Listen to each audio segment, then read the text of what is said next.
So in today's video, I'm going to talk about idolatry. What is idolatry? Idolatry, in terms of one's practice of religion, is the mistake of things taking precedence over principle. I like to say that in order to truly worship God, we must live God.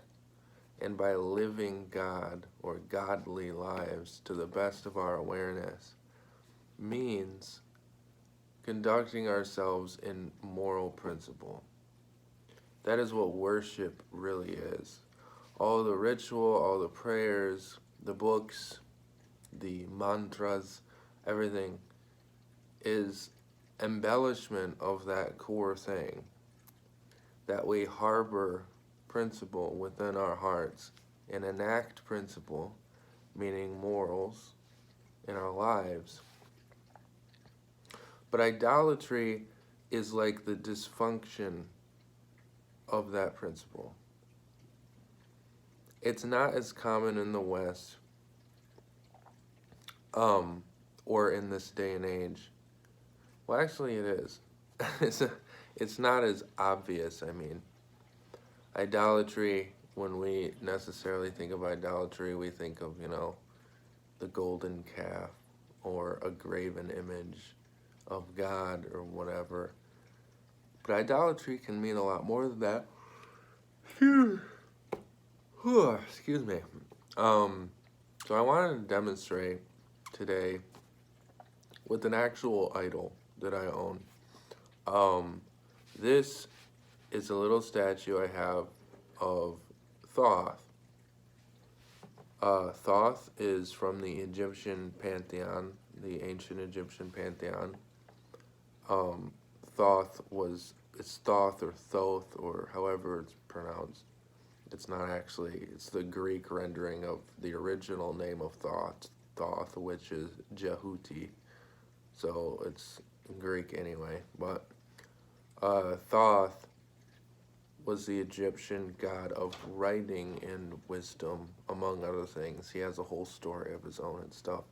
But I've kept this idol of Thoth for a while. And all it is probably plaster or, made out of wood. I don't know. But idolatry is when the focus of our religious attitude, the focus of our practice lies on things and not on principle. So I wanted to demonstrate this in a sort of pragmatic way. Let's say that I'm hungry. Okay? I'm like starving. I'm hungry. Here I have an offering for the idol. It's a piece of chocolate, but bear with me. I just needed a piece of food and chocolate sounded good. So here's an offering. Idolatry would mean, never mind my starving self. I offer this to this deity, and I leave it there.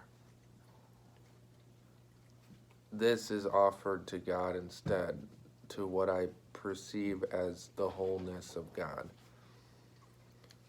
There's this great misconception that having images of God, having representations of God, is itself idolatry. Scratch that. It's not. To a radical worldview, it is. But the reality is that when it comes to images, whether it's pictures or actual items that are meant to represent a bigger thing, it's the same as if when we say the Pledge of Allegiance to the American flag, or the idea of countries having flags to begin with. That flag, objectively, is a piece of cloth. It's a piece of colored cotton or silk or whatever that's woven in a certain design. That's what that item is. But what does the American flag, for example, represent? That item, the flag, represents something much bigger than itself. In the same way as how people who happen to use imagery or statues or deities of whatever, that's how they see these items. It is, I think, a great misconception that the item itself is seen as a god. I'm sure there are religions that there are religions and religious people who actually do rely on the item itself and treat it as God. I'm sure that's the case. But I don't think that's the right idea behind it. One of my example is offering this food, which this item cannot consume, obviously, because it's inanimate, that's supposed to represent God, even though I am hungry, or another person is, it doesn't matter if it's me or another person. Because the principle of well-being, the principle of the primacy of human well-being is ignored, and the ritualistic observance of religion is adhered to by surrendering the food to this inanimate object as if it were God. That's idolatry. It is not offering the food and then me eating it myself in some ritualistic, auspicious way. That's not idolatry. But it's basically striving, straining, struggling, pursuing things in the stead of principle. I mean, I'm using this statue as an example, but the thing is about idolatry is this is just an example. It could be money. It could be love or an object of love. It could be a nice car. It could be a nice house. Whatever it is that we sacrifice our principle for, that is worldly. Whatever we sacrifice our principle for is the object of our worship. And if the object of our worship is not God or does not include God, that is idolatry. The images, the ritual, the prayers, the statues, the whatever, that's peripheral. That's peripheral. That's beside the point.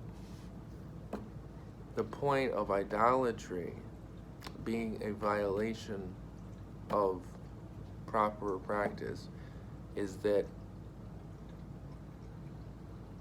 principle is abandoned in place of something that doesn't make sense. The order of priority is wrong. The priority should not be that I make a religious observance while people are hungry.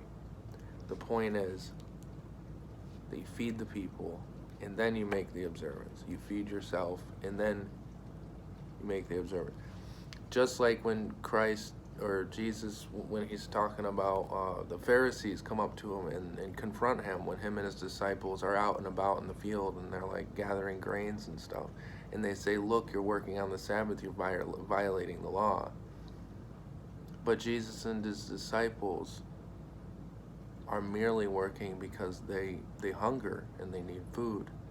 And it happens to be the Sabbath. Jesus says, basically I'm paraphrasing, but Jesus said, the Sabbath was made for man. Man was not made for the Sabbath.